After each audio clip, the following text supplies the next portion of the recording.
Olá pessoal, bom dia, boa tarde, boa noite, dependendo do horário que vocês estejam assistindo essa aula. E a gente volta aqui, eu, Maurício, para ministrar uma aula assíncrona sobre agora falando um pouquinho dos processos de convecção que ocorrem, que são induzidos ali na interface oceano-atmosfera. A gente já viu, por exemplo, lá no primeiro módulo, toda aquela porção introdutória, onde a gente citou alguns aspectos sobre o ciclo hidrológico, toda a sua interação entre o oceano, a atmosfera e o continente, com esse transporte de água que a gente tem entre esses três reservatórios, esses três compartimentos. Daí a gente viu, por exemplo, alguns dos aspectos associados à circulação atmosférica. E aí, quando a gente relembra da circulação atmosférica, a gente tem que pensar naquele padrão de circulação específico das três células que a gente tem, a célula de Hadley, de Ferrel e polar, as quais vão estar interagindo via processos de convergência ou divergência de ar, seja na superfície ou em altitude, o que vai estar induzindo a processos de soerguimento da superfície para as altas altitudes em processos de convergência em superfície, enquanto a gente tem processos de subsidência dessa massa de ar descendo verticalmente, esse perfil vertical da atmosfera, onde a gente tem essa convergência em altitude, mas uma divergência em superfície. E tudo isso vai estar principalmente associado às propriedades do ar em cada ponto. E a gente vai ver isso com mais detalhe, inclusive, hoje aqui nessa aula. Então, só para relembrar um pouquinho, a gente tem esse processo, por exemplo, de convergência de ar em superfície, aí na região equatorial, onde a gente tem o encontro dos ventos alísios, esses ventos que estão soprando de leste, ali na região equatorial, e a gente tem uma região onde o ar é quente, e a gente forma, consequentemente, a região de baixa pressão. E se a gente lembrar da aula de circulação atmosférica, a gente lembra que esses sistemas de baixa pressão, eles tendem a induzir o soerguimento de ar. Então, gerando aí o processo de convecção na atmosfera, que a gente vai estar focando aqui, e quando a gente comenta, no caso, em termos da circulação oceânica, a gente viu com muito detalhe, também no primeiro módulo, que boa parte desses processos associados à circulação vai estar associado a essa interação com o vento. Isso quando a gente compara, quando a gente está relacionando a camada superficial, aquela porção superficial da célula de revolvimento meridional que a gente também já comentou. No entanto, a gente tem também contribuições dessa interação entre a superfície do oceano e o fundo, quando a gente tem essa alta camada de mistura, essa grande camada de mistura, atingindo profundidades que chega a alcançar esse compartimento profundo do interior do oceano e, consequentemente, a gente tem essa interação entre a superfície e o fundo. E são nessas regiões específicas onde a gente tem essas altas trocas de propriedades com a atmosfera que essa massa de água, esse volume de água, tende a adquirir flutuabilidade, tem que perder, no caso, flutuabilidade suficiente para que ela seja subsidida, nesse caso, sofrer esse processo de convecção até o interior do oceano.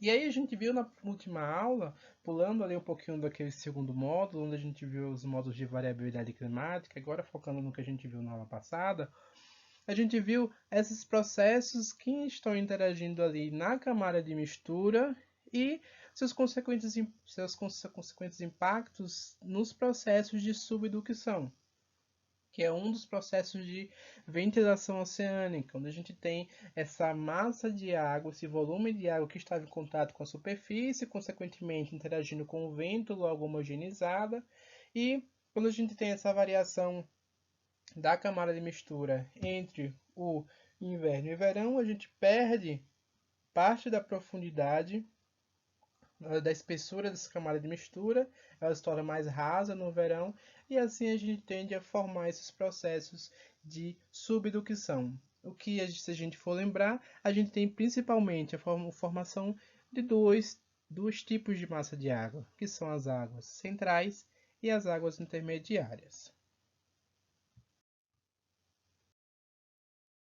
Então, se a gente pensar e relembrar um pouquinho do que a gente viu na aula síncrona, essa aula 11, o que a gente tem que lembrar é que quando a gente faz essas discussões a respeito de fluxos, a gente tem que pensar ali matematicamente em uma caixinha, quando a gente tem uma parcela de fluido, seja ele da água do oceano ou do ar da atmosfera, onde a gente tem uma quantidade específica daquela energia. Então vamos pensar, por exemplo, em termos de calor. O que a gente tem nessa caixinha está associado a uma quantidade de calor que a gente tem nessa caixinha. E, consequentemente, essa quantidade de calor ela vai estar sendo alterada pelo que está entrando de material, ou seja, entrando de calor, ou saindo de calor dessa minha parcela de fluido, como eu falei, seja ele oceano ou atmosfera.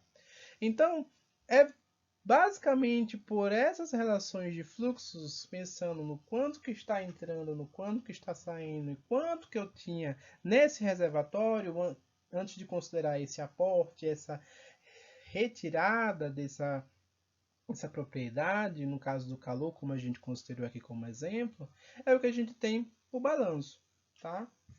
E aí, se a gente pensar quanto isso é importante para a gente determinar, por exemplo, algumas relações em algumas áreas da ciência, é que, por exemplo, sai anualmente o balanço global de carbono e a gente está tendo um aumento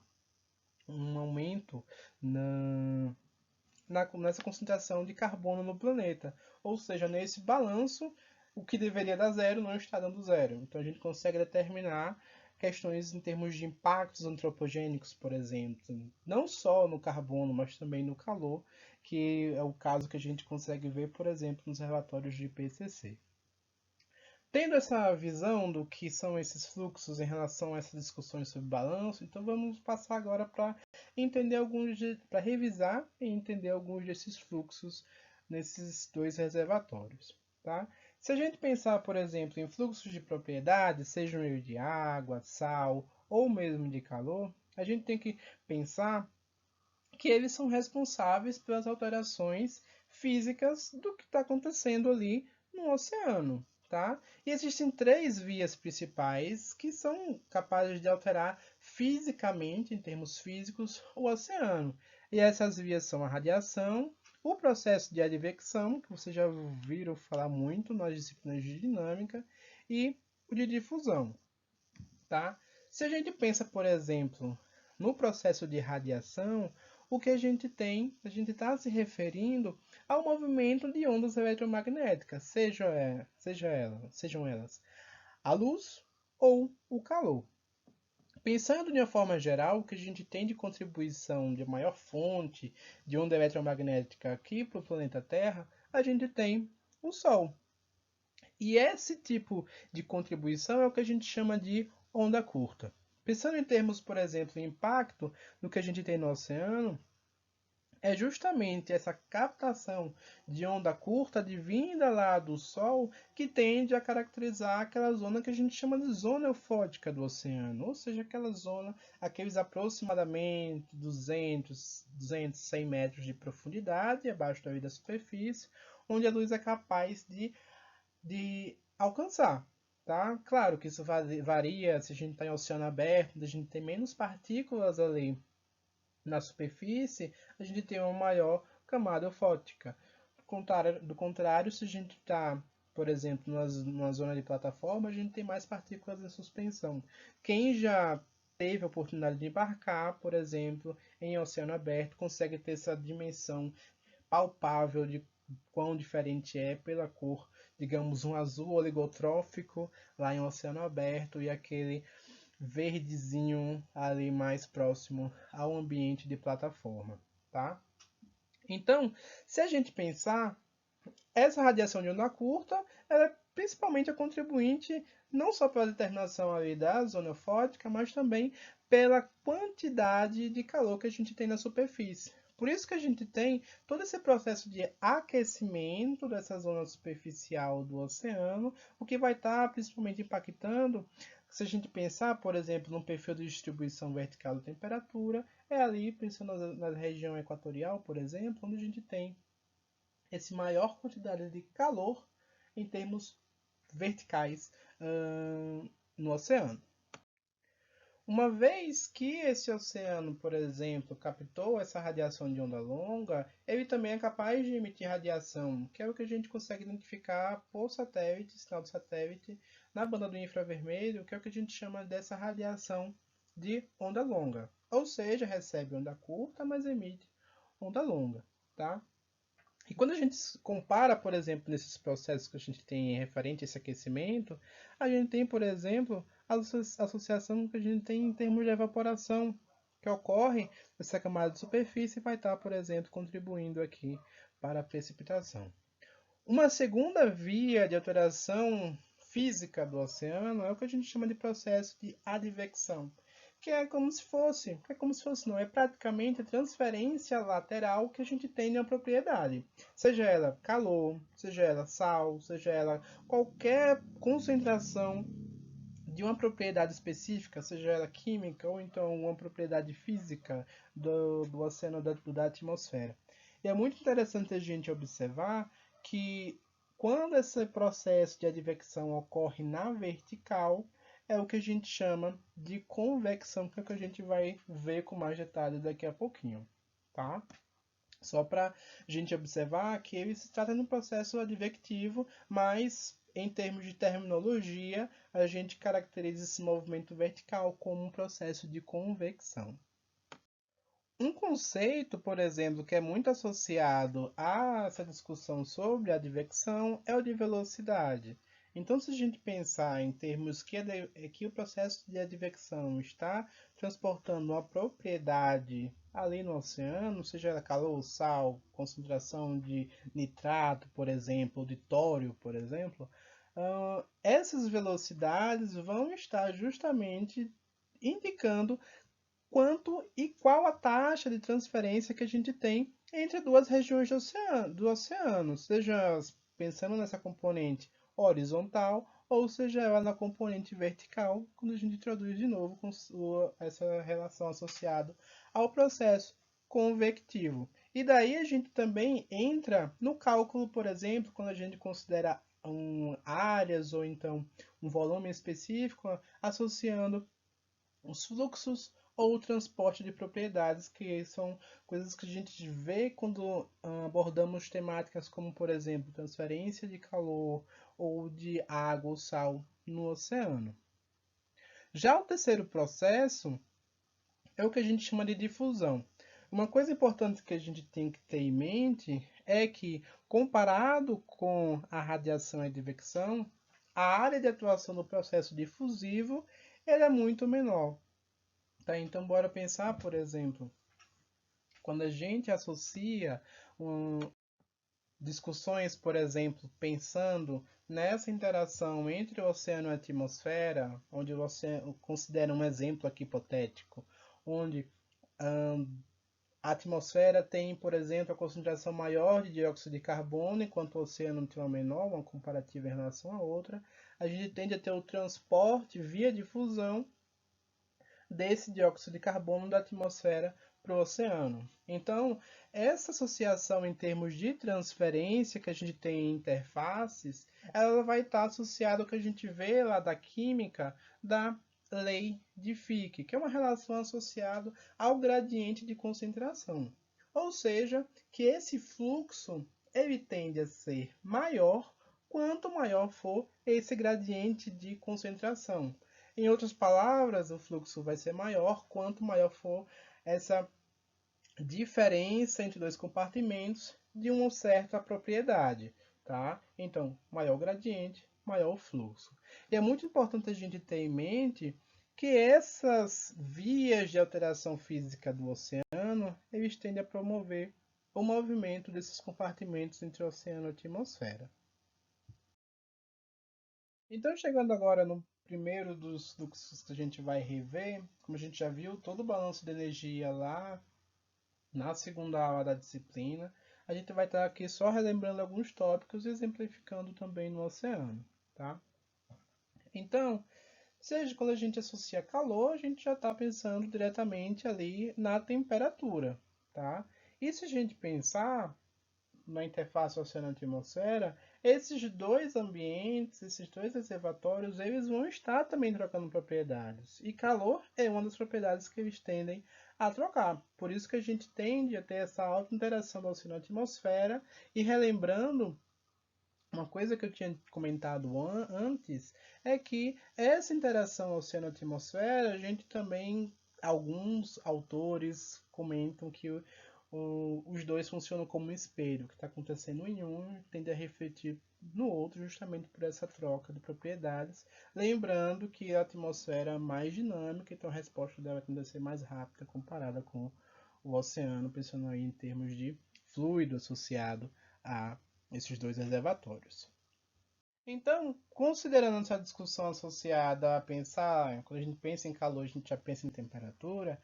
Se a gente pensar, por exemplo, lá naquela distribuição espacial que a gente tem da temperatura no oceano, por exemplo, a gente tende a ter uma associação de que essas distribuições elas estão justamente associadas à interação que a gente tem nos processos que estão ocorrendo na superfície do oceano e, consequentemente, o que está também acontecendo na atmosfera. Tá? E essas variações, tanto no espaço quanto no tempo da temperatura nos oceanos, elas nada mais são do que indicativos da transferência de calor, seja eles pela interação das correntes na própria superfície, nessas regiões adjacentes do oceano, e também com a atmosfera, seja pela captação dessa energia de onda curta que tende a estar chegando no oceano, por exemplo, via essa emissão solar. Também há essa interação associada ali pela evaporação, pelo processo de evaporação que ocorre aqui nessa interface, ou dentre outras diferentes formas.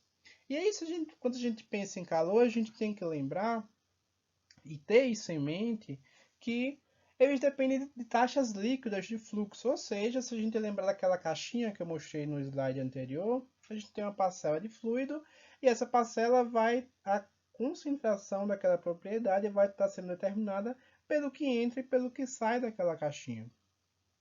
E isso que a gente fala, chama, determina como balanço de calor. Esse balanço de calor especificamente, ele tende a ser composto de quatro variáveis principais, que é o que a gente chama do calor associado à onda curta, que tende a ser recebido pela radiação solar.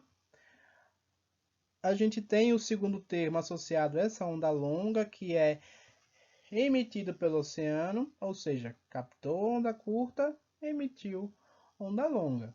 E mais duas componentes importantes do balanço de calor no planeta Terra, que são os calores latente e sensível. Esses termos às vezes causam uma confusão, mas é bom a gente ter aqui uma definição bem simplista de suas características principais e que são muito importantes porque a gente vai ver mais para frente, inclusive, tá? Nesses processos de convecção.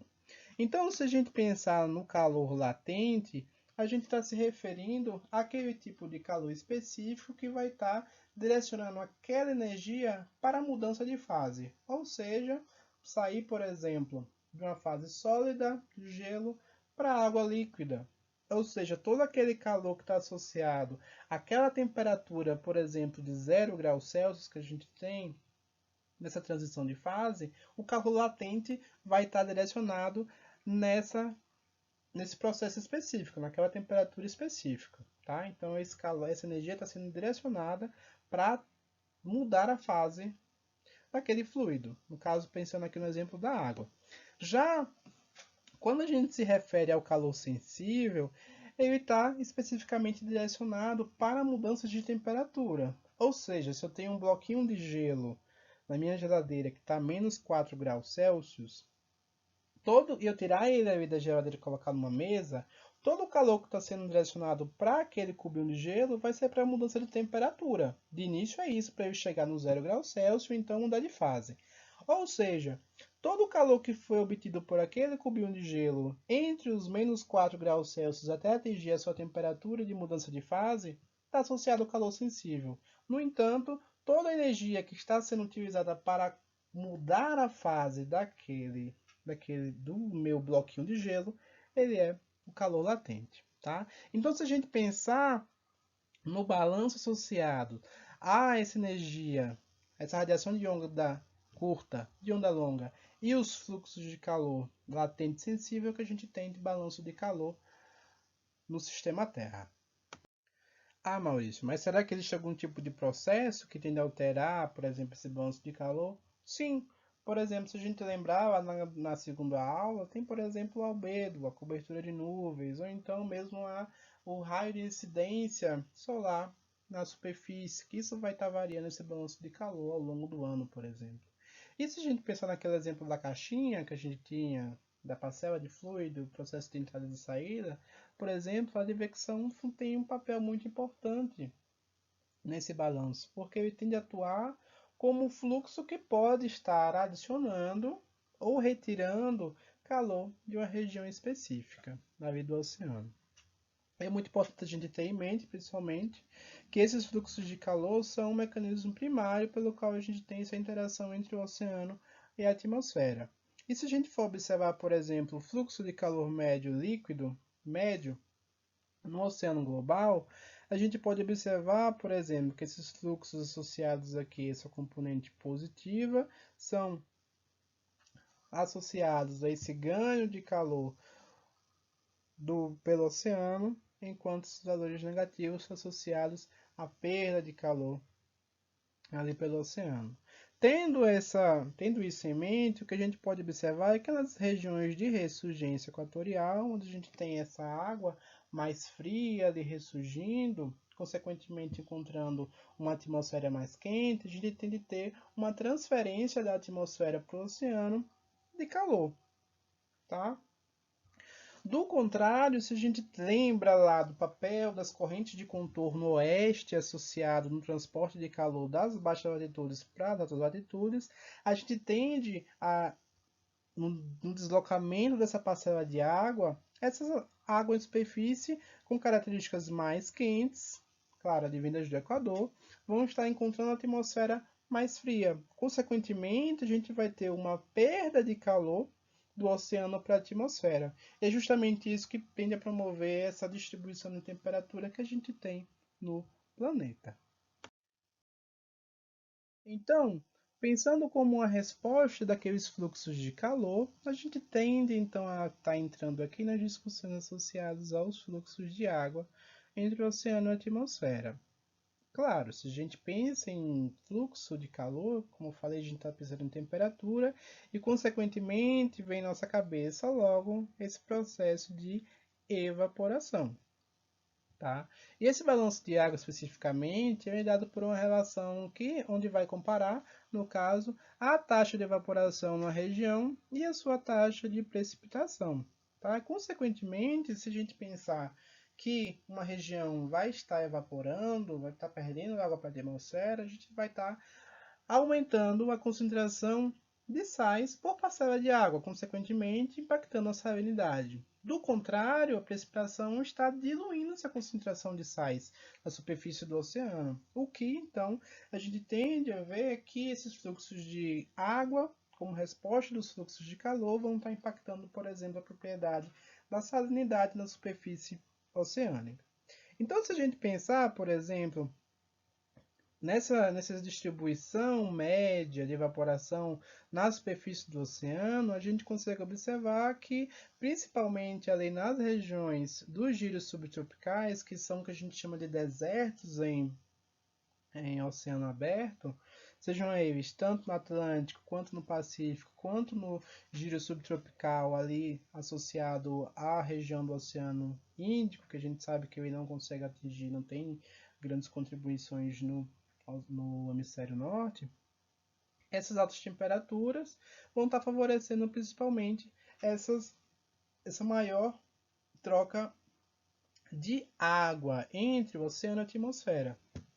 Consequentemente, a gente tende a observar nessas regiões aqui essas baixas contribuições em termos de evaporação, dessa média de transporte de água na atmosfera, que a gente pode observar aqui em vermelho. Consequentemente, o que a gente tende a ter, está associado aqui, por exemplo, na região amazônica, quando a gente tem uma alta umidade, ou seja, um alto transporte de água, nessas regiões associadas aqui ao Oceano Atlântico Norte, lembrando lá, por exemplo, dos modos de variabilidade climática que vão estar transportando essa água ali, transportando essa água via esse fluxo atmosférico para a Europa, ou mesmo essas regiões de baixa pressão que a gente tem associadas aqui no Pacífico, onde também vão ser importantes regiões que vão estar associadas a esse transporte de água atmosférico. Tendo em vista, então, todos esses fluxos associados de calor e de água, isso vai estar respondendo diretamente ao que a gente tem das distribuições de temperatura e de salinidade, ambos na superfície do mar, tá? Como na forma geral, se a gente pensar nos fluxos de calor, os quais vão estar sendo forçados principalmente pelo que a gente tem de incidência de radiação solar, e que essa radiação solar tende a ser mais alta nas regiões tropicais, o que acontece é justamente essa distribuição de altas temperaturas que a gente tem associado a essa região tropical. De um modo inverso que a gente tem, já que há uma baixa incidência de raios solares nas regiões polares, o que a gente encontra nessas regiões são justamente baixas temperaturas na superfície. E essas trocas que a gente tem entre o trópico e as altas latitudes, elas são promovidas pela circulação, por esses processos advectivos que vão estar transportando o calor da baixa latitude para as altas latitudes, via, nesse caso, por essas correntes de contorno oeste nas bacias oceânicas. Já relacionado aos fluxos de água, o que a gente pode estar relacionando aqui é que, por exemplo, esse balanço que a gente tem entre a evaporação e a precipitação tende a responder no aumento ou na redução da salinidade na superfície daquela região específica. Já que, por exemplo, a evaporação vai estar retirando água dessa região e então aumentando a concentração de sais e implicando diretamente no aumento da salinidade, enquanto a precipitação vai estar dando incremento de água para aquela região de superfície, diluindo essa concentração de sais e então promovendo uma região onde a gente tem uma baixa salinidade. Pensando aqui no exemplo dos giros tropicais, que tem uma alta taxa de evaporação, o que a gente tem é um aumento da salinidade superficial nessas regiões de giros subtropicais ao longo do oceano global. Por outro lado, o que a gente observa na região equatorial, onde a gente tem aquele corredor de umidade, consequentemente alta precipitação, a gente tende a ter registros de menores salinidades do que comparado com essas regiões do giro subtropical.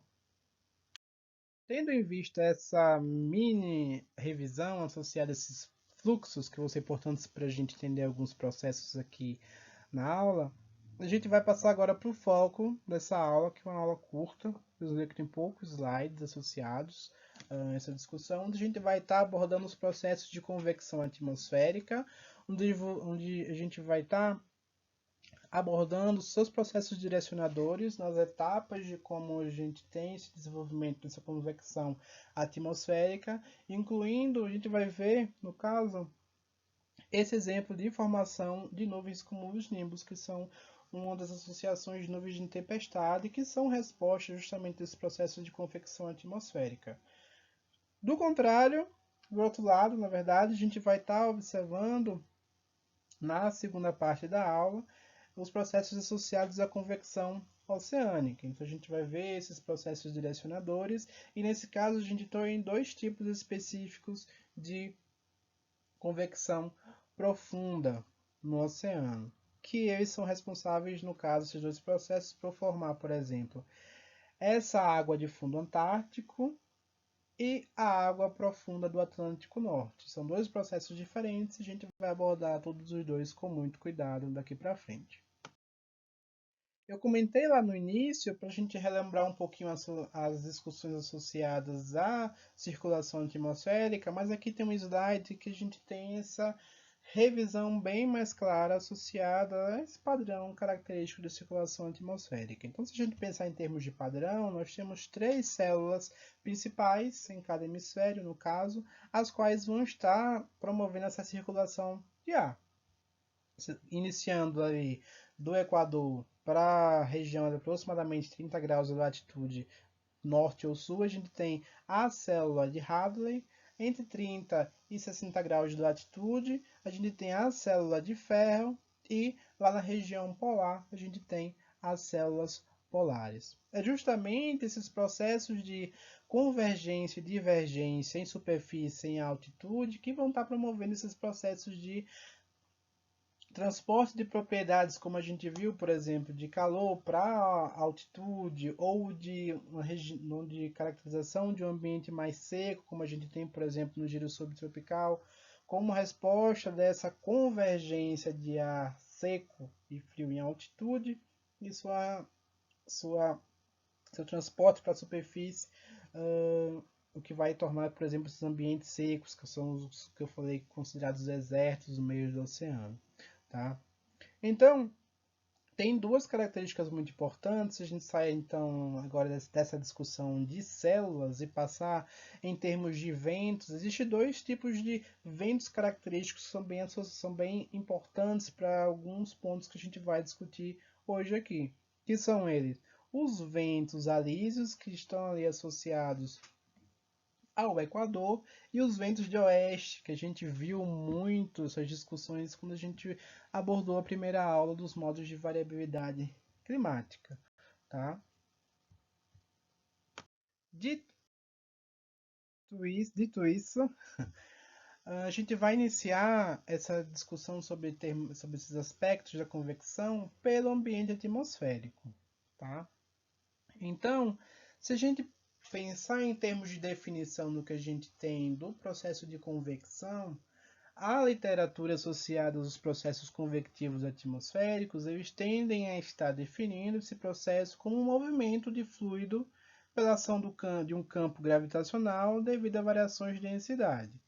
Basicamente, o que a gente tem, se a gente for pensar numa tradução do que a gente tem desse termo, ela nada mais é do que um tipo de circulação que tende a ser forçada, por exemplo, via variações de temperatura, que consequentemente vão estar implicando na densidade do ar, e então vão promover esses fluxos. É principalmente o que ocorre, por exemplo, se a gente pensar em um processo lá de convergência de ar na superfície do Equador, a gente sabe que essa região tende a ter um aquecimento bem característico devido a essa alta incidência de raios solares.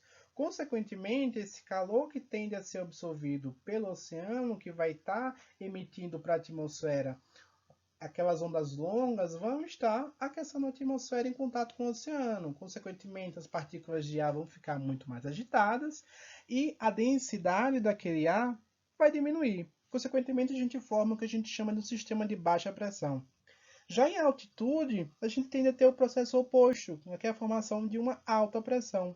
Dessa forma, o que acontece é, por essa ação desse campo gravitacional e essa resposta, uma resposta dessas variações de densidade de ar, a gente consegue fazer essa movimentação vertical dessa massa de ar da superfície até lá a região da tropopausa. E não são, que quando a gente se refere a esse processo de convecção, é que ele consegue vencer barreiras físicas muito fortes e muito grandes, seja na atmosfera ou seja no oceano. E esse processo de convecção atmosférica, ele é muito importante porque ele é visto por alguns autores como um complemento de transporte de calor quando aqueles processos de condução e a radiação não são capazes de garantir esse completo transporte de calor, o qual deveria ser rápido bastante para evitar um processo de instabilidade na atmosfera, de estratificação da atmosfera. Então, por isso que a gente consegue ter esse movimento em grandes distâncias verticalmente dessas parcelas de ar, tá? E aí, o que a gente tem de algumas relações que estão associadas a esse processo convectivo são os processos de revolvimento vertical.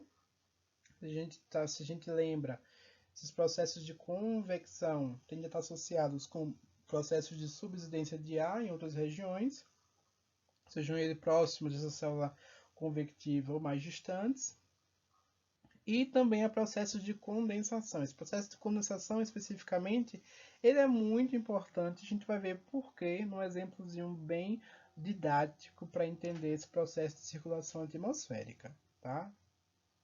Sendo assim, a gente vai agora comentar sobre algumas características desse processo de convecção atmosférica. Primeiro, a gente tem que lembrar que esse processo de convecção ele tende a ter escalas, às vezes, bem pequenas. A gente fala em termos de escalas horizontais, tá? Pensando, por exemplo, em nuvens de tempestade. E que ele, mesmo por essa pequena escala horizontal, ele tende a alterar, a afetar toda a sua troposfera via esse transporte de calor, por exemplo, da superfície lá para o topo da troposfera, lá próximo da tropopausa.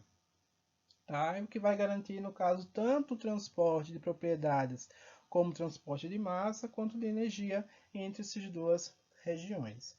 E é muito interessante que esse processo convectivo ele tem seu próprio sistema de circulação, que são especificamente por aqueles processos que eu comentei, onde a gente tem esse processo de subida de ar em um ponto e descida de ar nas suas adjacências. Então a gente tem esse processo característico de circulação vertical do ar nessas regiões específicas.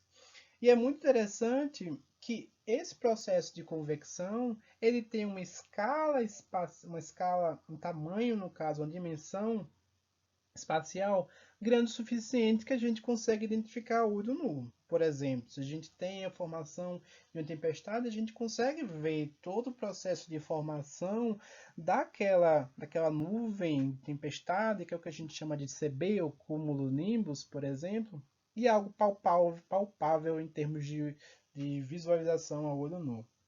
E é muito importante, inclusive, que nas regiões onde a gente tem esses ventos de oeste, tanto no hemisfério sul quanto no hemisfério norte, essa convecção apresenta, no caso, um amplo intervalo de intensidades, o que são principalmente governados aí pelas escalas sinóticas, as quais eles estão ocorrendo.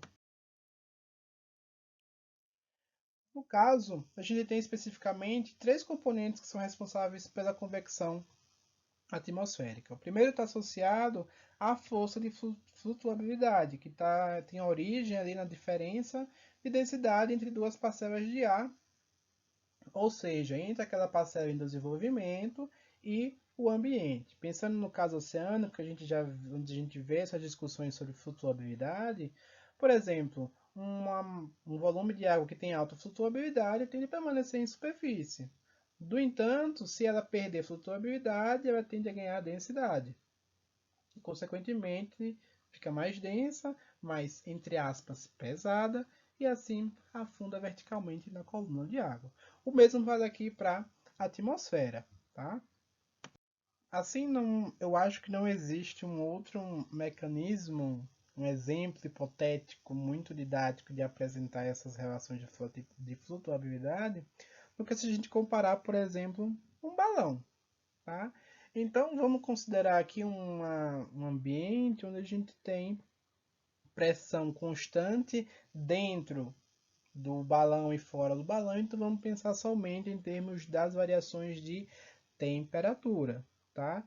Então, se eu considerar lá na superfície, por exemplo, um balão, onde eu injetei aquele gás quente e eu desliguei aquele queimador de gás ali. Tá? Então, essa injeção de gás associado ao interior desse balão tende a fazer com que o ar dentro do balão seja mais quente do que o ar no ambiente. Consequentemente, a gente tende a ganhar flutuabilidade nesse balão o que vai fazer com que esse balão suba a atmosfera. Consequentemente, ao longo desse processo que a gente tem de subida, esse ar dentro do balão, tende a perder temperatura, justamente temperatura ali com o ambiente, já que a atmosfera em si está mais fria. Até quando chega um ponto em que a temperatura dentro do balão e fora estão iguais, mas claro, esse balão na sua subida conseguiu adquirir ali energia cinética, ele conseguiu energia para movimentar. Então ele não para exatamente onde a temperatura dentro do balão está igual à temperatura do ambiente. Ele sobe mais um pouquinho. Até quando chega um ponto na vertical, na qual essa energia cinética é zero e, consequentemente, como essa temperatura do ar dentro do balão está mais fria do que o ambiente, logo está mais denso do que o ambiente, ele tende a descer. Conforme essa descida ocorre, a gente tende a ter novamente esse processo de aquecimento. Isso aqui tende a gerar um processo oscilatório.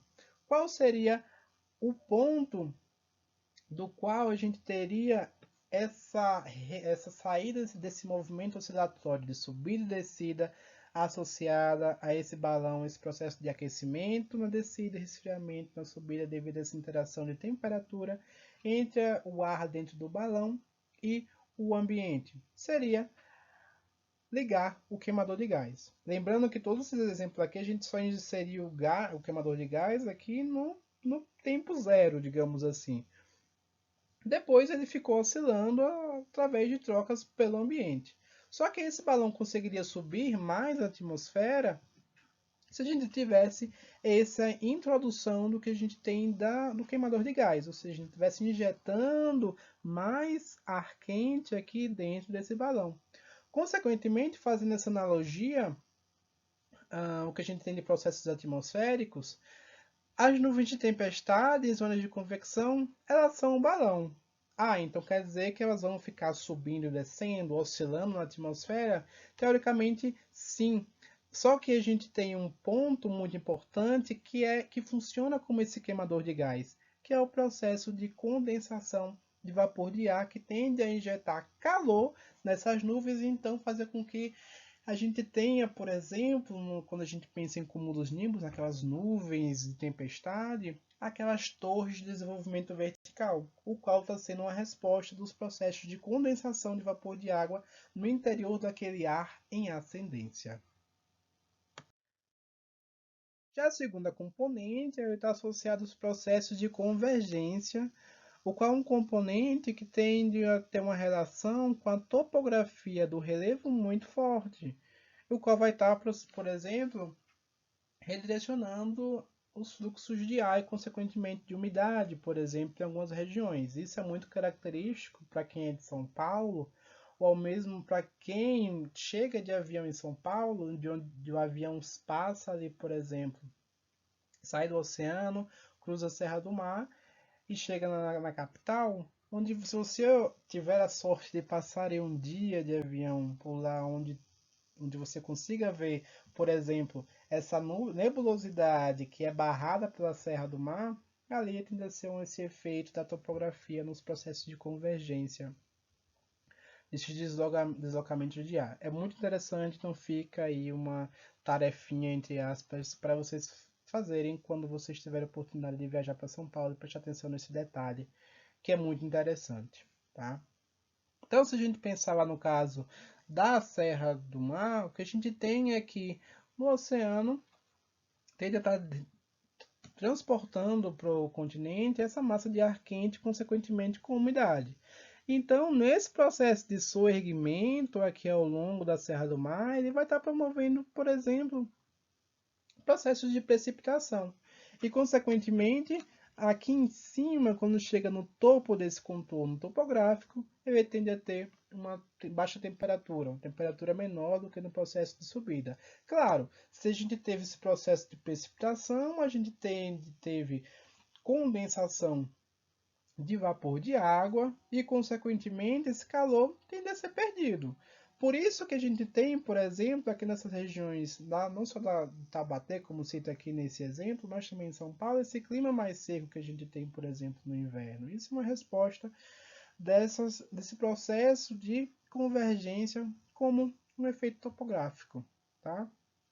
E é muito interessante que esse processo de surgimento de ar com alta temperatura perdeu o calor, então diminuiu a temperatura e logo aqui em seguida ele tende a ganhar temperatura de novo no processo de descida, seguindo esse contorno topográfico, ele tende a interferir, por exemplo, nos padrões de circulação atmosférica, onde a gente tem esse redimensionamento de ar. Se a gente pensar, por exemplo, naqueles exemplos de turbulência que a gente vê nos livros de dinâmica, esse contorno tende a promover instabilidade. Consequentemente, em algumas regiões específicas desses fluxos, a gente vai ter um tipo específico de nuvens, que é um tipo de nuvem de cúmulos, tá? Que não está muito associado a processo de chuva, diferente, por exemplo, da cumulonimbus.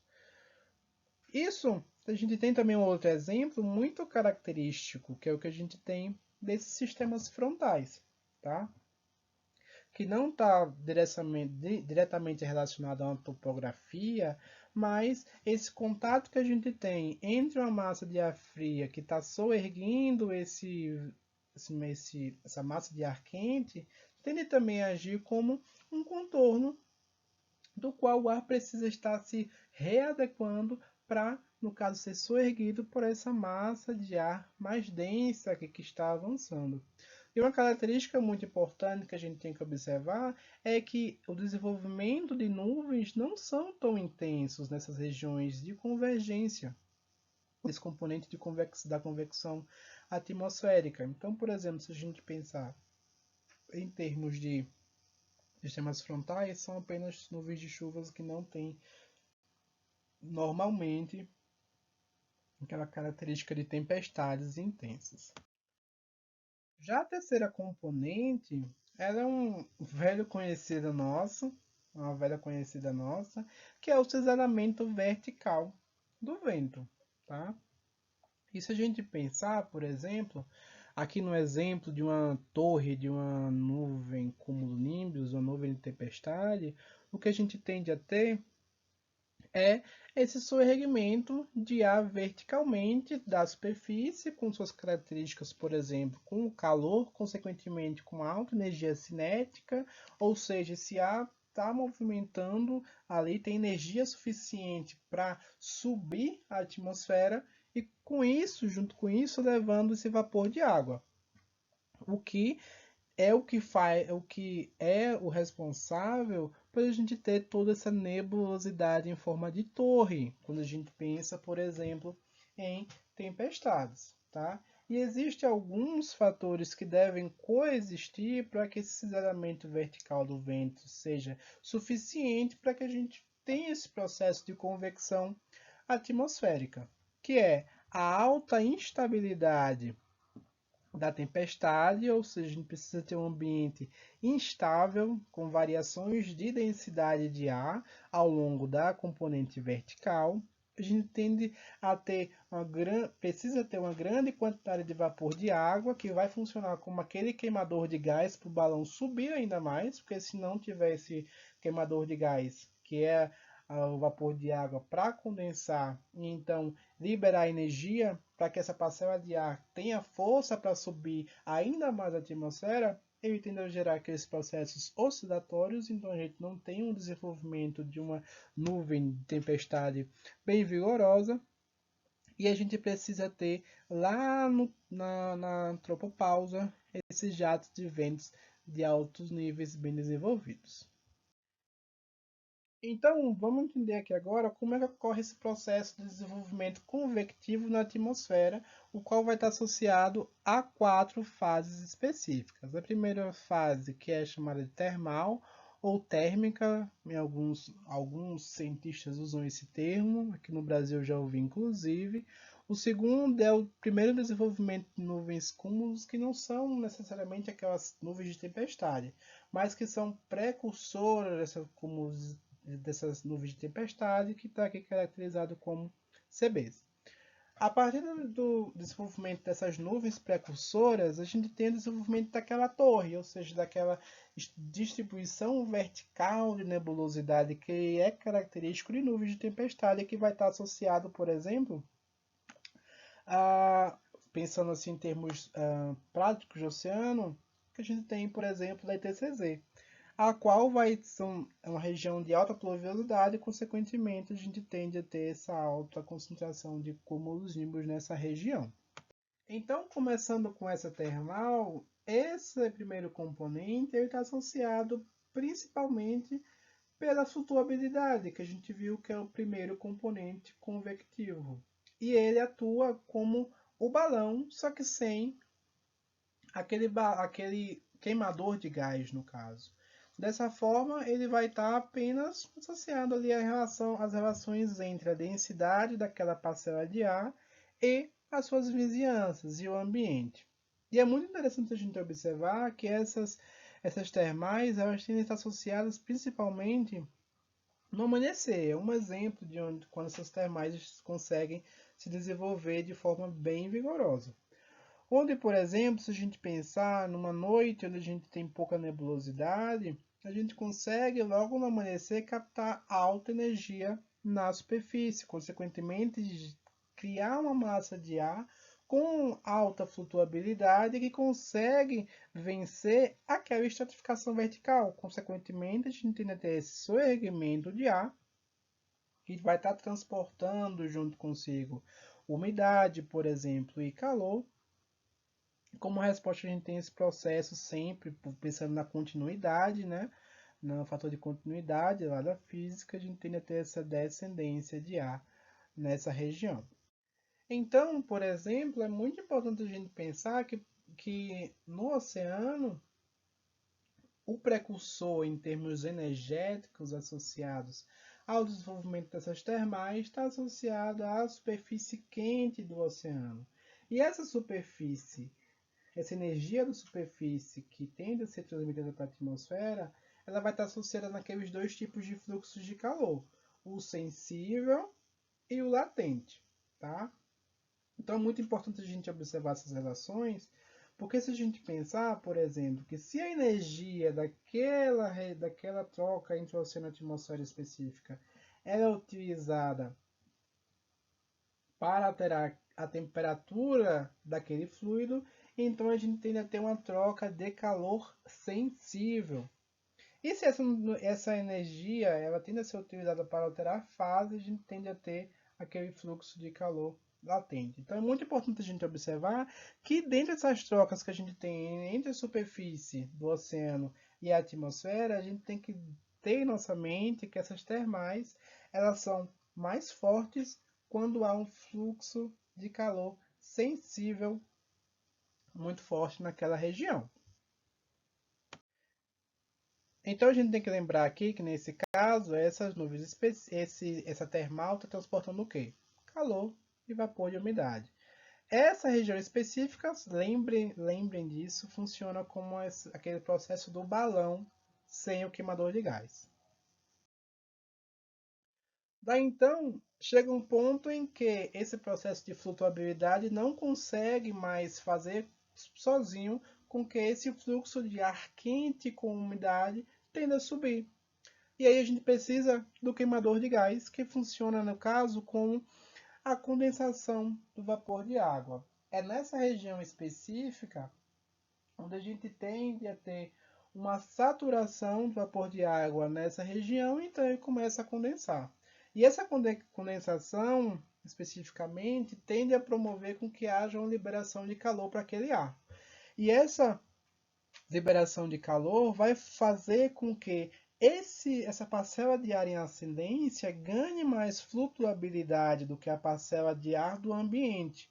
Consequentemente, se a gente pensar na analogia lá do balão, sem o queimador de gás, esse balão, essa massa de ar, faria aquele processo oscilatório de subida e descida do ar como resposta da relação entre a temperatura dentro do balão e do ambiente. Consequentemente, se a gente tem essa energia térmica adentrando esse ar em ascendência, a gente favorece a flutuabilidade daquela parcela do ar em específica. E aí é onde a gente começa a ter o desenvolvimento daquelas nuvens em algodão, que são muito característicos. É o que a gente chama são alguns tipos específicos de nuvem do tipo cúmulos. Eu não vou entrar em especificação de tipo de nuvem, mas eu acho que tendo essa nomenclatura do cúmulos, eu acho que já fica bem interessante para a gente avançar, tá?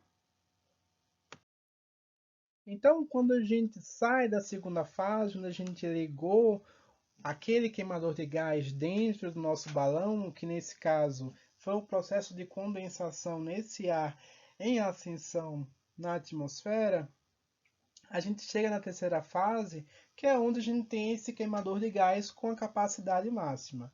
E nesse ponto específico, a temperatura do ar que está ali subindo na atmosfera está maior do que o ambiente. Para manter esse estado de ascensão de ar, essa condensação ela deve atuar continuamente. Então, pensando ali em condensação, a gente está mudando a fase, consequentemente, a gente está lançando calor latente para o ambiente, para aquela parcela de ar. Tá? Então, como esse processo não é homogêneo, a gente tende a ter alguns entranhamentos que a gente tem associado a essa parcela de ar mais fria na adjacência que tende a adentrar por alguns pontos específicos dessa parcela de ar em ascensão. O efeito que a gente pensa nesse caso vai ser de redução de temperatura, mas o que acontece é que esse entranhamento do ar tende a intensificar essa condensação.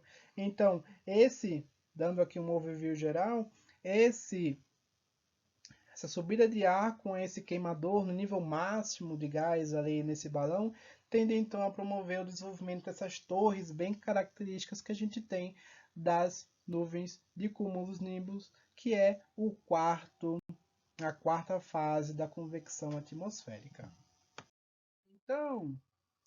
Então, uma vez que a gente tem o desenvolvimento dessa termal, tem então a ação do queimador de gás lá, do processo de condensação e seu máximo de condensação no desenvolvimento da torre, da nuvem, a gente tem por último a formação da cumulonimbus, que são essas nuvens de tempestade. Se a gente pensar em um exemplo bem prático, é o que a gente viu lá relacionado àquele dipolo do Atlântico com a formação da zona de convergência intertropical, a ITCZ ou a Z-CIT. Tá?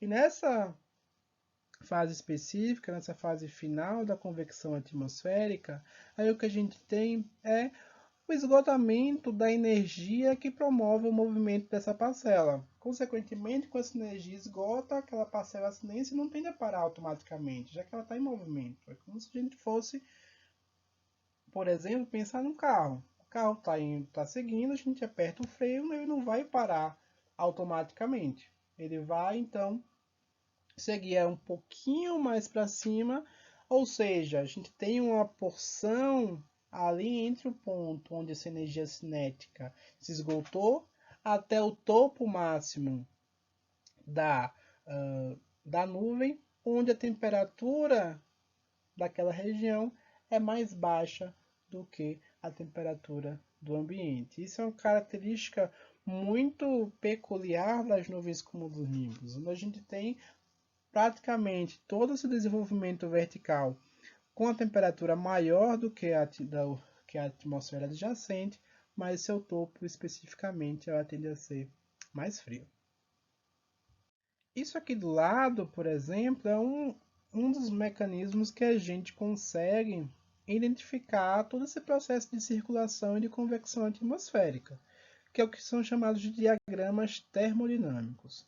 Aqui especificamente tem uma série de detalhes que devem ser observados quando a gente vai fazer a análise desse diagrama. Tá? Só que especificamente aqui a gente não vai estar focando em detalhes, a gente precisa ver o material como um todo. A gente tem, por exemplo, no caso, a distribuição de temperatura aqui no eixo X e no eixo Y a gente tem os níveis de pressão, consequentemente ali os níveis de altitude. Tá? É muito interessante a gente observar que lá na porção de mais alta pressão, ou seja, nessas regiões mais próximas à superfície, o que a gente tem é principalmente o deslocamento dessa parcela de ar associado à termal. Até que chega num ponto específico onde o que a gente tem de contribuinte para que haja esse sorrimento de ar é a condensação, que está associada ao processo de formação dessas nuvens, ou seja, o termal sai de superfície, chega no ponto onde a flutuabilidade não consegue mais suprir sozinha esse sorrimento de ar, consequentemente inicia o processo de condensação, que é aquele gás que vai mover esse balão, essa parcela de ar mais para o alto, e consequentemente toda essa parcela de ar em ascensão tende a estar com a temperatura mais alta devido a essa liberação de calor latente nesse processo de condensação. Dessa forma, a gente tem que observar que, por exemplo, em praticamente todo o desenvolvimento vertical dessa, dessa nuvem cumulonimbus, a gente tem uma temperatura maior do que no ambiente. Disso, nessa região específica, onde a gente tem esse máximo de condensação, onde a gente tem de até a região de temperatura maior do que o ambiente, como eu comentei. E aí, chega no ponto na vertical, onde essa energia cinética, essa flutuabilidade deixa de ter força e, consequentemente, a gente tende a ter essa região de topo da cumulonimbus, como eu comentei, com essa característica de ser esse topo mais frio do que o ambiente em volta.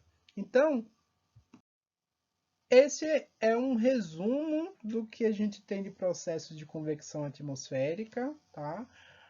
Eu trouxe isso daqui porque é algo muito importante, já que a gente tem essas contribuições de temperatura e de fluxo de água associados a esses processos convectivos na atmosfera, e é algo que talvez a gente não veja muito na graduação, então essa é a disciplina, o momento para a gente ver isso direitinho.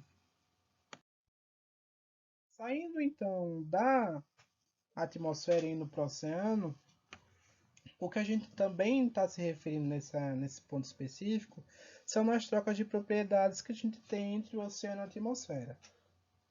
Se a gente pensar nos processos lá da camada de mistura que estavam direcionando os processos de subducção, vistos na aula síncrona 10, o que a gente tem são esses processos associados com essa variabilidade da camada de mistura, sazonalmente, consequentemente, uma perda dessa camada de mistura devido a essa variação sazonal de processos que promovem essa mistura vertical, essa turbulência de superfície e, consequentemente, a formação daquelas águas intermediárias e centrais. Nesse caso específico nosso, o que vai estar direcionando esses processos de convecção profunda no oceano são essas trocas de calor que a gente tem associado, principalmente de calor, né? Associado na interface oceano-atmosfera. E essas altas trocas de propriedades, elas tendem a ser responsáveis pela formação de boa parte das águas profundas e de fundo do nosso oceano global.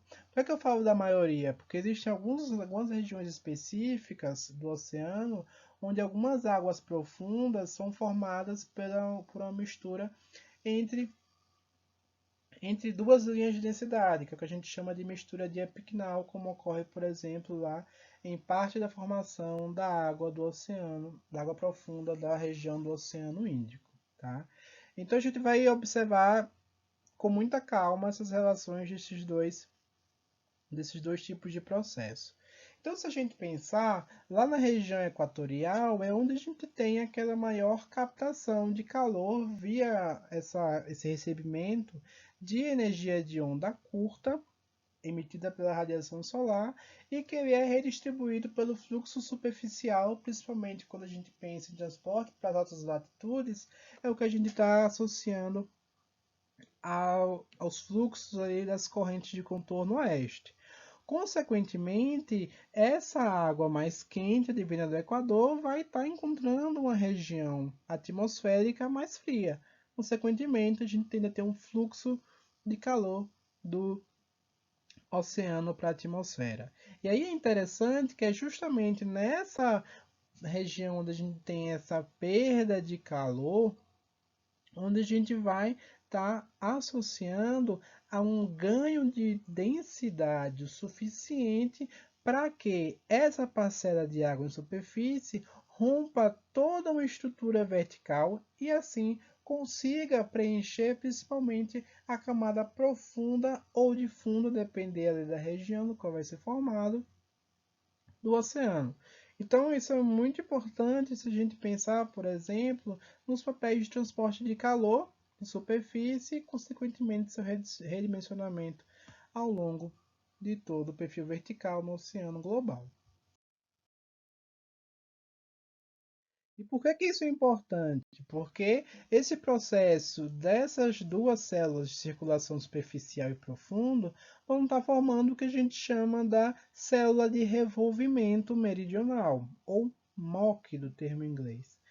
E especificamente na contribuição dessa formação desses processos de convecção de água profunda e de fundo, seus processos de formação vão estar intrinsecamente associados com os fluxos que a gente tem na porção profunda dessa célula de revolvimento. Por exemplo, pensando aqui no caso do Atlântico, a gente tem essa convecção profunda associada aqui nessa região do Atlântico Norte, mas a gente também tem uma contribuição para convecção profunda agora para a região do leito, da base do leito oceânico, aqui pela água profunda do Atlântico, água de fundo antártico, lá nas altas latitudes sul, enquanto no Atlântico Norte a gente tem a formação da água profunda do Atlântico Norte. De um modo geral, o que a gente tem de regiões de formação de água profunda e de fundo elas são bem restritas. Alguns pontos, por exemplo, da formação de água profunda, são localizados ali no entorno do Oceano Austral, mas não em todo o Oceano Austral, por exemplo. Na região aqui do oeste da Península Antártica, a gente não tem, por exemplo, a formação de água de fundo.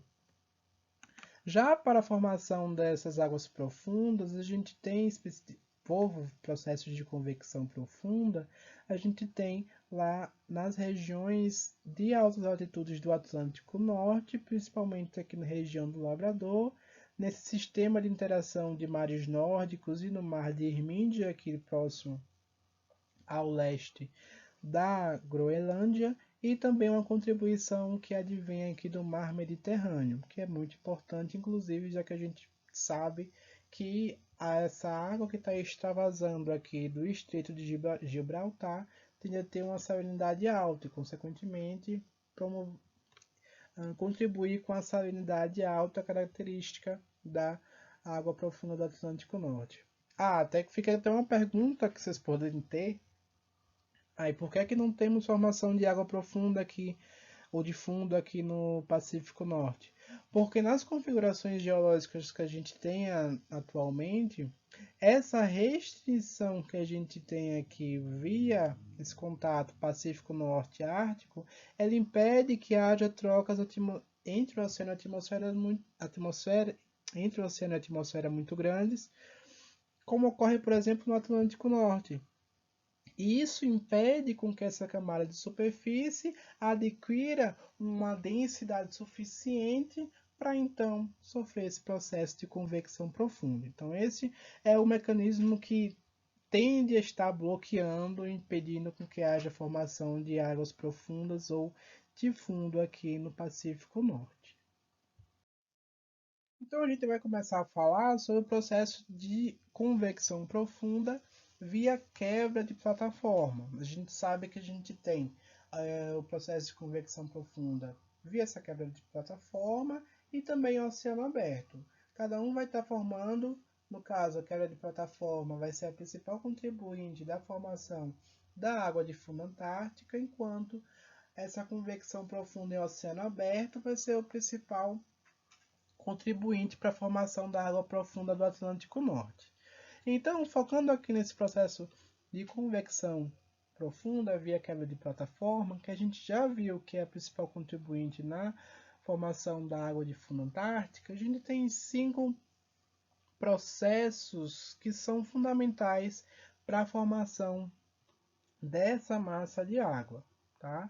Então, o primeiro que a gente precisa ter é um reservatório com águas densas. Então, se a gente tomar o exemplo que a gente viu no slide lá anterior, o que a gente tem, por exemplo, na região, no setor atlântico do Oceano Austral, a gente tem ali a região do Mar de Weddell, que é uma importante contribuinte na formação dessa massa de água específica. E nesse Mar de Weddell especificamente, o que a gente tem é uma região justamente com essas águas densas. Claro, a gente tem uma região com água fria, consequentemente já vai aumentar a salinidade, a gente tem uma região com contato com gelo. E aí a gente lembra que esse gelo, no seu processo de formação, ele tende a liberar aquela salmoura, que é uma grande concentração de sais e que consequentemente vai estar então contribuindo ali para o aumento da salinidade e consequentemente o aumento da densidade dessa massa de água. Dessa forma, o que a gente também tem de precisar nessa região específica é uma fonte de água densa nesse reservatório. Então, se a gente pensar, por exemplo, que essa água dessa região tende a estar em contato com esse manto de gelo, a gente tem que lembrar novamente desses canais de brine que vão estar contribuindo com esse aumento de salinidade nessa região e, consequentemente, também redução de temperatura, formando o que a gente chama dessas águas de plataforma de gelo, consequentemente mais densas. E daí, essa água muito fria, muito salina e, consequentemente, muito densa, ela precisa ser forçada para fora dessa região, dessa plataforma continental, que ela se dá principalmente pelos movimentos que a gente tem na Terra. E assim a gente chega no terceiro ponto, que é essa forçante que retira esse volume de água dessa plataforma, e já que ela é uma água muito densa, ela tende a descer esse contorno batimétrico do talude continental. Só que nessa descida, ela ainda vai se misturar com outras massas de águas também densas e então intensificando esse processo de convecção, fazendo com que a gente tenha a formação da água de fundo antártica, ocupando lá a base do, das bacias oceânicas como um todo. Como o processo 5 aqui, o que a gente precisa ter é justamente esse afundamento dessa pluma como uma resposta de todos esses processos. Então, o que a gente precisa ter em mente é que é um efeito cascata que está acontecendo para que a gente tenha a formação dessa água profunda, dessa água de fundo antártico. E aí a gente tem até aqui uma nota muito interessante, que são efeitos dessas políneas, que a gente vai ver daqui a pouquinho, um pouquinho mais para frente. E aí a gente observa nessa figura, por exemplo, as distribuições espaciais que a gente tem da água de fundo antártica. Você vê que ela é formada em alguns pontos específicos no entorno da Antártica, nessas regiões de alta latitude sul, mas que elas conseguem ali ser distribuídas por praticamente todo o oceano global. Claro, lá na região mais de fundo mesmo, em contato com o fundo, com o assoalho oceânico. É muito interessante, por exemplo, observar que essas distribuições, às vezes, elas são restritas por alguns contornos batimétricos. Por exemplo, nessa região aqui em específica, o que a gente tem é um sistema de cordilheiras aqui entre a América do Sul e a África, que é o que a gente chama de Cordilheira Valves, a qual tende a bloquear o deslocamento para norte dessa água de fundo antártica. No entanto, a gente pode observar que logo aqui acima a gente tem essa distribuição dessa água de fundo antártica, que está aqui por essa linha preta grossa. A gente consegue ter essa distribuição da AFA, dessa água de fundo antártica nessa região, porque ela sobe por essa bacia aqui mais do oeste da bacia do Atlântico Sul e consegue então cruzar ali a cordilheira mesoceânica e preencher essa região próximo ao norte da cordilheira Valles, tá? Então, só observando, ela chega até as partes ali, médias altitudes do Pacífico e chega praticamente até a região equatorial do Oceano Índico. E aí eu comentei brevemente associado ao que a gente tinha visto naquela outra figura em relação às políneas. E o que são essas políneas? Em termos assim um pouco grosseiros, elas são buracos, são aberturas que a gente tem associado ao gelo lá na Antártica. E ela pode ser formada, por exemplo, em região oceânica ou em região costeira. Só que esses dois processos de formação são distintos. Se a gente pensar em termos costeiros, essa polínea, ou seja, essa abertura que a gente tem de gelo marinho, fazendo com que essa água entre em contato com a atmosfera, ela é formada pela ação dos ventos que a gente chama de ventos catabáticos, ou seja, vai estar empurrando essa massa de gelo e, consequentemente, abrindo, promovendo essa abertura de contato oceano-atmosfera. Já em oceano aberto, o que acontece não é a ação dos ventos catabáticos, mas sim da ressurgência de uma água caracteristicamente quente que tende a promover o derretimento do gelo na superfície do oceano. E aí então é o que a gente vai ter essas trocas de calor específicas aqui. Então se a gente pensar que a gente tem essa alta dimensão de gelo marinho na, na, no inverno, o que a gente tem principalmente está associado a, consequentemente, essas regiões vão estar associadas a regiões de trocas de calor, já que a gente com a atmosfera, já que a gente tem um ambiente atmosférico com baixíssimas temperaturas, tão baixas que elas são mais baixas do que a da água oceânica aqui em contato com a atmosfera. E justamente são essas trocas que a gente tem entre a superfície oceânica com essa perda de calor para a atmosfera que vão favorecer a formação de águas densas o suficientes, as quais conseguem afundar no oceano de tão densas que estão e então preencher também essa camada abissal que a gente tem no oceano, camada lá profunda, a camada de fundo, e então formando essa água de fundo antártico. Ah, Maurício, mas qual tipo de calor específico? A gente não tem transformação, a gente não tem mudança de fase, então consequentemente a gente está perdendo nessa região calor sensível.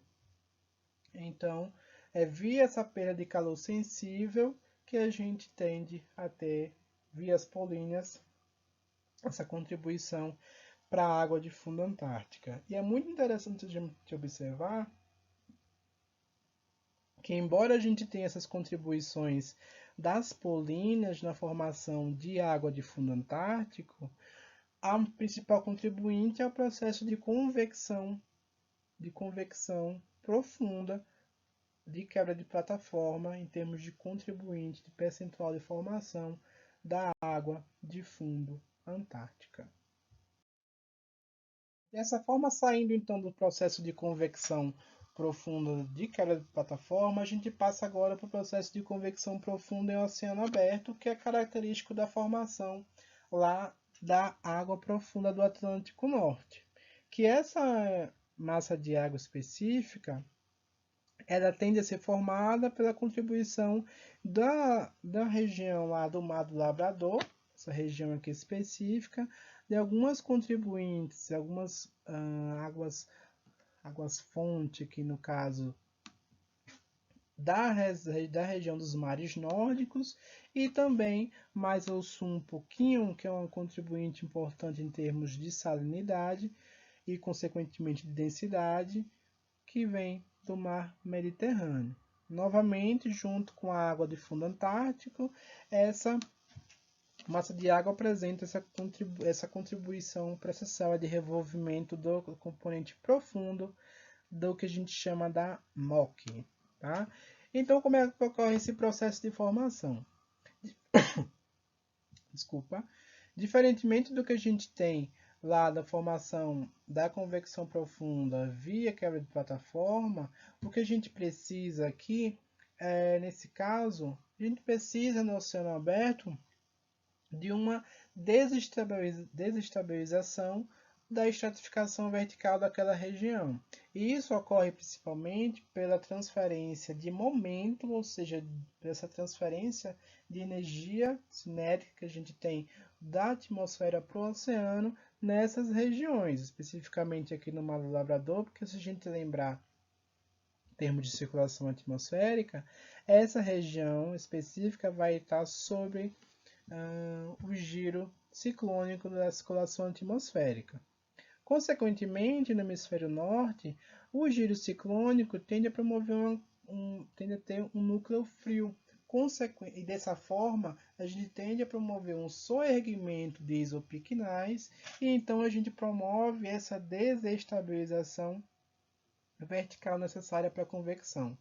Depois disso, o que a gente precisa é ter em superfície um volume de água necessariamente denso, ou seja, que perdeu alto calor para a atmosfera, então perdeu flutuabilidade, e, consequentemente, ela consegue ter uma densidade maior do que a da camada intermediária adjacente, e então promover essa camada de mistura muito profunda, contribuindo então lá com essa formação da água profunda do Atlântico Norte. Consequentemente, a gente tem essa contribuinte do Mar do Labrador, mas a gente tem novamente algumas massas de águas que contribuem através de extravasamento da plataforma continental entre os mares nórdicos e a bacia do Atlântico Norte, que são essas contribuintes advindas dos mares nórdicos. Mais ao sul, o que a gente tem, no caso, é esse extravasamento associado às águas do mar Mediterrâneo, que, se a gente lembrar, tende a ter uma alta evaporação aqui dentro do mar Mediterrâneo, aumentando sua salinidade, tornando essas águas densas o suficiente para atingirem ali a interface entre a camada intermediária do oceano e a camada profunda. Dessa forma, essa contribuinte de salinidade tende a ser muito importante para a característica de alta salinidade que a gente tem da água profunda do Atlântico Norte. E aqui é só um esquema que a gente tem em termos de contribuintes que a gente tem para a água profunda do Atlântico Norte, onde a gente tem, por exemplo, essa água do Mar do Labrador, esse fluxo que a gente tem de uma das águas aqui dos mares nórdicos, que tende a todo esse contorno, toda essa distribuição ao longo do Atlântico, enquanto essa componente mais na parte basal da camada profunda, a gente tende a ter o contribuinte de uma outra água vindo lá dos mares nórdicos e então preenchendo essa parte mais basal da camada profunda. Por outro lado, o que a gente nesse mesmo gráfico consegue mostrar para a gente as distribuições que a gente tem em termos dos processos de convecção no Atlântico, lembrando que esse artigo é especificamente para o Atlântico, da formação da água de fundo antártica. E aqui novamente tendo aquelas restrições batimétricas que eu falei em relação, por exemplo, à Cordilheira Valves aqui no leste da bacia do Atlântico Sul, tá?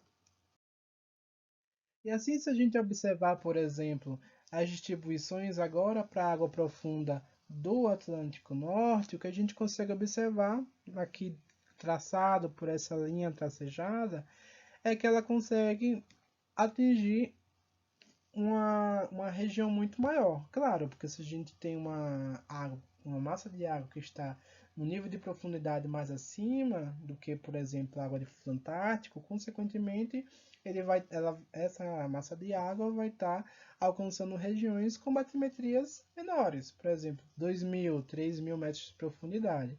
Por isso que essa massa de água especificamente consegue atingir praticamente desde o Atlântico Norte, de sua área de sua região de formação, até o norte do Oceano Pacífico e até, por exemplo, a 10, 15 graus de latitude norte, lá no Oceano Índico.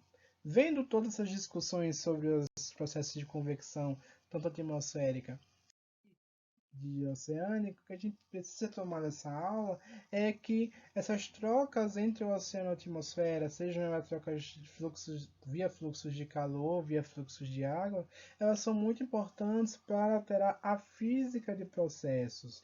Então, como a gente viu, aquelas trocas de calor sensível associado à interface do oceano e atmosfera tende a promover com que a gente desenvolva e estimule aqueles processos de convecção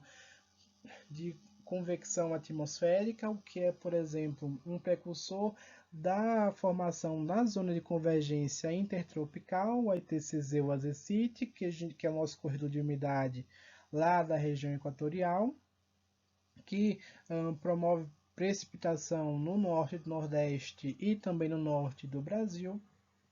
E em termos do oceano, essas trocas de propriedades nessa interface têm de ser muito importante na contribuição da formação de águas profundas e de fundo do oceano global. Pensando aí no caso na formação da água profunda do Atlântico Norte, lá na região do Atlântico Norte e em alguns pontos específicos do Oceano Austral, na formação da água de fundo antártico.